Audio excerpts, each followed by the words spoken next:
নমস্কার।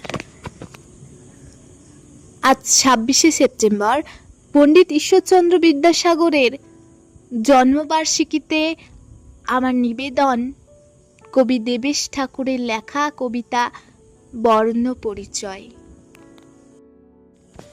প্রকৃতির খেয়ালিপনায় কোথাও উঁচু পাহাড়, কোথাও গভীর সমুদ্র। খুব উঁচু পাহাড় কিংবা খুব গভীর সমুদ্র প্রায় একসঙ্গে দেখা যায় না, তবু তুমি আছো বলে আজও গভীর নিবিড় বর্ণমালা। সন্দীপনী পাঠশালাতে ভুবন মালা কুন্দমালা। তুমি আছো বলেই সাদা থানের বুকে পলাশ ফোটে, হাজা মজা দোহের বুকে জীবন জয়ের তুফান ওঠে।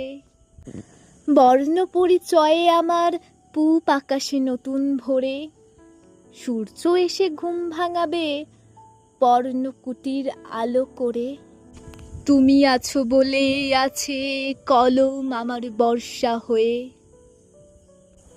উপেক্ষিতার বুকে আছো বেঁচে থাকার ভরসা হয়ে। কন্যাদায়গ্রস্ত এক পিতার আমন্ত্রণে তুমি ভোজনে বসেছিলে। অতি কষ্টের আয়োজন, বিদুরের খুঁতকুড়ো। হায় রে, তোমার পাতে পড়ল একটি আরশোলা। দুপাশে উপবিষ্ট পণ্ডিতগণ অর্কফলা কম্পিত করে জিজ্ঞাসু দৃষ্টিতে জানতে চাইলেন, পাতে ওটি কি?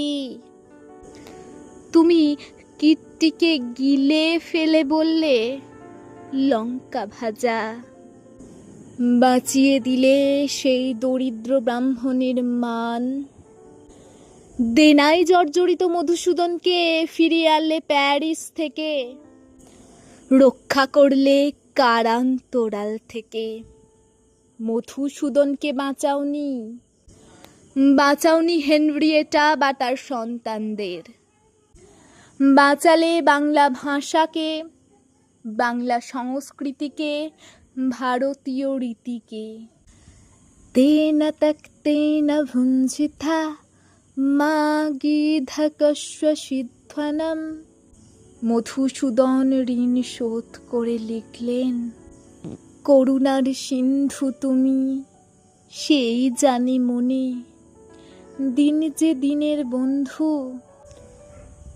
শত গালাগাল শত কুৎসা সয়েও মাথা উঁচু করে বেঁচেছ, বাঁচতে শিখিয়েছ আমাদের। বিধবা বিবাহের বিরুদ্ধে দরখাস্তে 10,000 জন স্বাক্ষর করেছিলেন, তারা হারিয়ে গেছেন। যেমন দিনের সূর্যালোকে জোনাকি হয় অদৃশ্য, সমালোচনার আঘাতে জর্জরিত নিন্দিত, তবু নন্দিত আজ বাংলার ঘরে ঘরে। আমার প্রথম প্রেমিক আজও বর্ণ পরিচয়, দুহাতে জড়িয়ে বুকে চুমুখে আজও কাছে টানি। আদর্শের সঙ্গে সংঘাতে একমাত্র পুত্রকে ত্যাগ করেছ, ভয় করনি পুণ্যামের। আদর্শের জন্যই সরকারি চাকরি, স্বগ্রাম, এমনকি গর্ভধারিণীকে ত্যাগ করতেও পিছপা হওনি।